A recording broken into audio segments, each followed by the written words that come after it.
La colonne de droite, vous mettez ici, et les derniers se mettent là-bas. La colonne de gauche, de ce côté-là. À partir d'ici. Là. Et serré, hein. Non, non, non, non. Vous mettez derrière. Derrière. Non, non, derrière. Juste après le piquet d'honneur. Juste après le piquet d'honneur.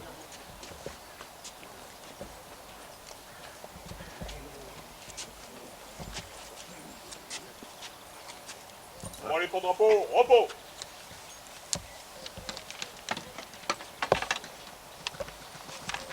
Vous serrez, vous serrez, oui.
Mesdames et messieurs, la cérémonie d'hommage à l'adjudant-chef Vandenberg, à laquelle vous allez assister, est présidée par monsieur le secrétaire général de la préfecture des Pyrénées-Atlantiques, sous l'autorité militaire du général de division Jean Laurentin, commandant les actions spéciales serres et délégué militaire départemental des Pyrénées-Atlantiques.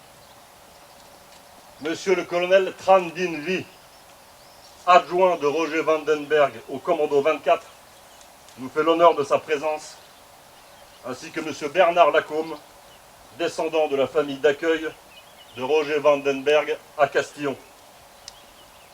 Cet hommage se composera successivement de lectures de textes d'élèves du collège Jean Moulin d'Artix, d'un dépôt de roses blanches par les élèves de l'école primaire de Castillon, d'un dépôt de gerbes par les autorités, de la sonnerie aux morts suivie de la minute de silence et du refrain de la Marseillaise, des remerciements aux porte-drapeaux. Les honneurs seront enfin rendus aux autorités par l'adjudant-chef Darius, chef du piquet d'honneur du 4e régiment d'hélicoptères des forces spéciales.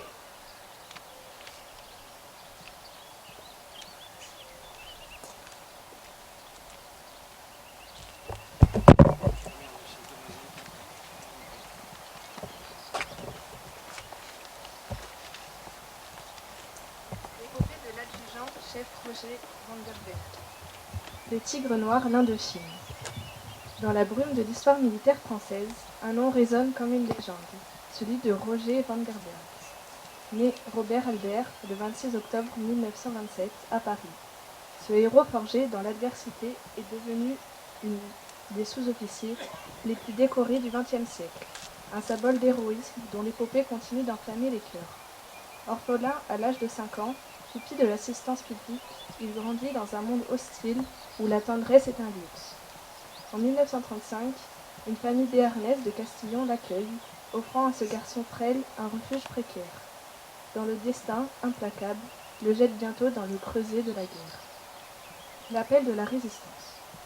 En 1944, alors que la France ploie sous l'occupation nazie, Roger, âgé de 16 ans, attend l'appel de la liberté. Animé d'une flamme patriotique, il s'engage dans le corps franc-pompier, un groupe de résistants opérant dans l'ombre. Dans les maquis du Sud-Ouest, il apprend le maniement des armes, la ruse et le courage face à un ennemi impitoyable. Ses exploits précoces, lors de la libération de 1944-1945, forgent sa réputation. Blessé dans les Vosges en 1945, il refuse de plier, son regard d'acier déjà tourné vers les nouveaux combats. Ce jeune homme, à peine sorti de l'adolescence, porte en lui l'âme d'un guerrier. L'Indochine, naissance d'une légende. En 1947, alors que la France s'enlise dans la guerre d'Indochine, Vandenberg s'engage dans ce théâtre lointain où la jungle, la chaleur et le Viet Minh défiant les armes coloniales. Là, il transcende son rôle de soldat pour devenir une arme de la nature.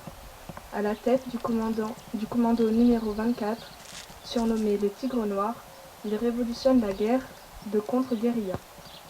Ce commando, composé en partie d'anciens Viet Minh ralliés, adopte la tactique de l'ennemi, déplacement furtif, embuscade nocturne et frappe audacieuse derrière les lignes. Vandenberg, avec son charisme magnétique et son courage insensé, inspire une loyauté absolue à ses hommes. Ses faits d'armes sont dignes de plus grandes épopées. Lors d'une opération légendaire, il se fait passer pour un prisonnier, les mains liées, pour infiltrer un poste de commandement ennemi. Une fois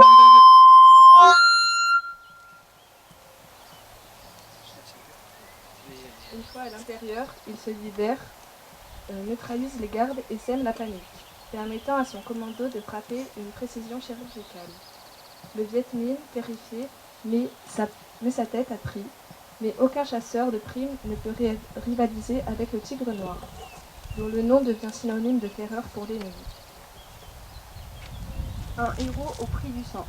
Chaque mission est un défi à la mort. Vandenberg accumule 8 blessures graves, 18 citations et des décorations prestigieuses.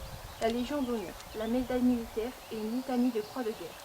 Le général de Lattre de Tassigny, commandant en chef en Indochine, le proclame le meilleur soldat d'Indochine. Un titre gravé dans l'histoire. Pourtant, ce colosse au cœur vaillant reste humain, hanté par les pertes de ses hommes et la brutalité d'une guerre sans merci. La trahison et la fin d'Antietam. 5 janvier 1952, à Nanjing, l'épopée de Vandenberg s'achève dans une tragédie digne de plus grand drame. Trahi par un ancien Viet Minh intégré à son commando, il est assassiné dans son sommeil, à l'âge de 24 ans. Cette fin brutale, infligée par la Russe là où nul ennemi n'avait pu le vaincre au combat, plonge ses camarades dans le désespoir. Le Tigre Noir, invincible sur le champ de bataille, tombe, mais son ombre continue de planer sur l'Indochine. Un héritage immortel. Rapporté à Castillon en 1987, la dépouille de Vandenberg repose désormais sous une stèle qui honore sa mémoire. Son sacrifice, son audace et son humanité font de lui plus qu'un soldat, un mythe. Il incarne l'esprit de ceux qui, nés dans l'ombre, s'élèvent par leur courage pour défier l'impossible. Roger Vandenberg, le Tigre Noir, reste une étoile dans le firmament des héros, un rappel que même dans les ténèbres de la guerre, la bravoure peut illuminer l'histoire.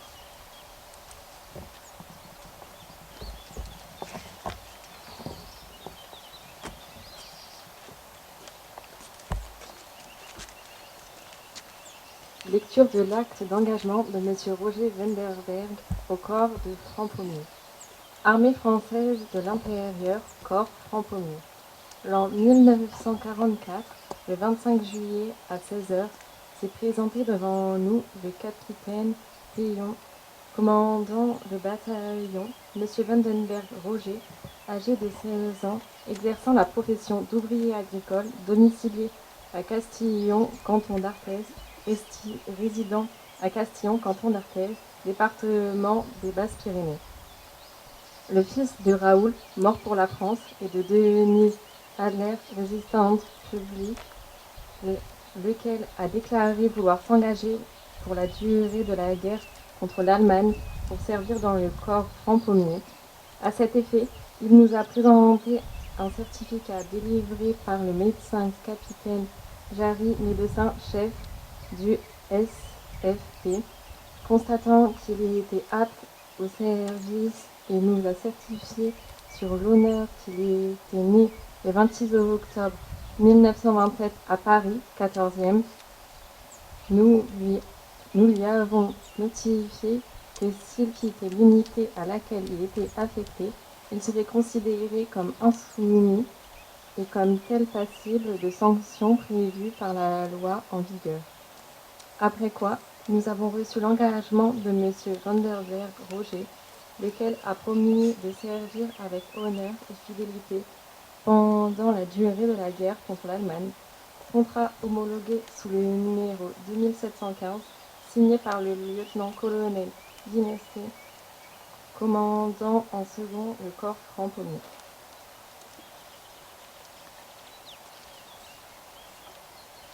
République française. Extrait de la décision numéro 32, le ministre de la Défense nationale cite à l'ordre de l'armée. La 11e compagnie légère de supplétifs militaires. Magnifique compagnie légère de supplétifs militaires, issue de l'infanterie coloniale, digne des plus belles traditions des unités de choc et de commando.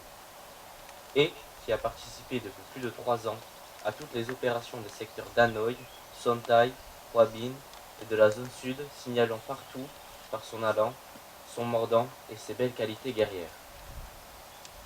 Sous l'intelligente et énergique impulsion de l'adjudant Van der Beng, jeune chef de 23 ans, magnifique d'ardeur, de bravoure et de sang-froid, est devenu un commando d'élite spécialisé dans le combat sur les arrières rebelles.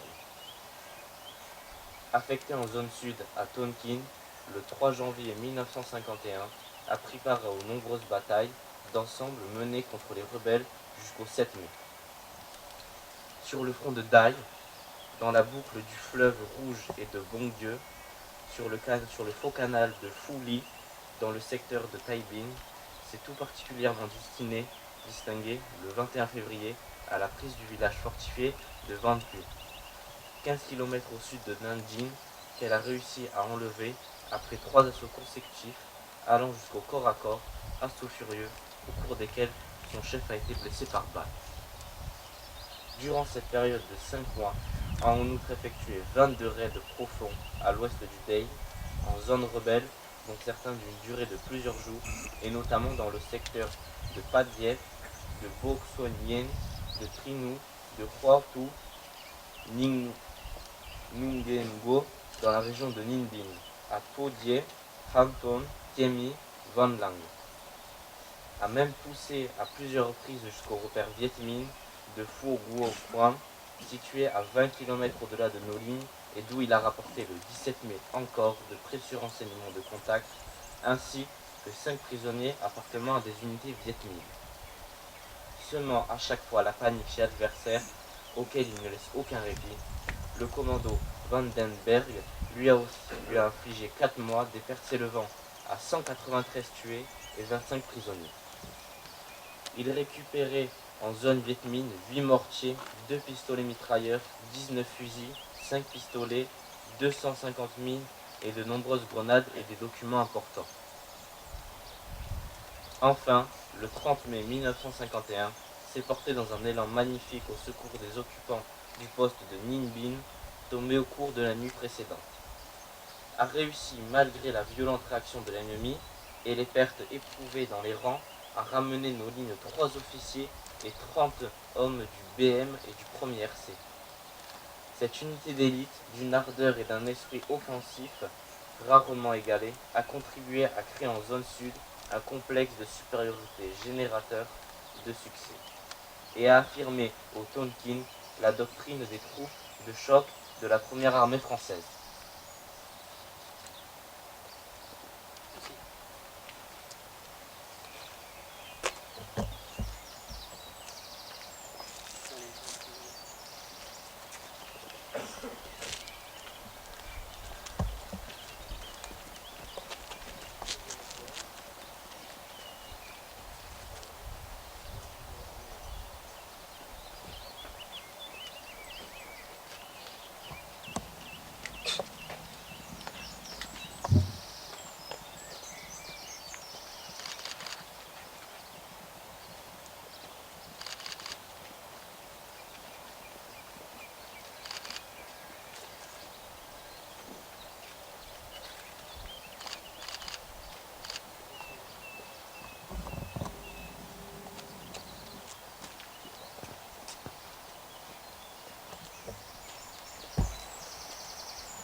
Merci à vous. Non, c'est très bien. C'est bien, c'est bien, c'est bien. Et puis, l'éducation nationale, votre présence, c'est très bien. Voilà. C'est très bien. Si bien avec les jeunes, là, c'est un beau moment en tout cas.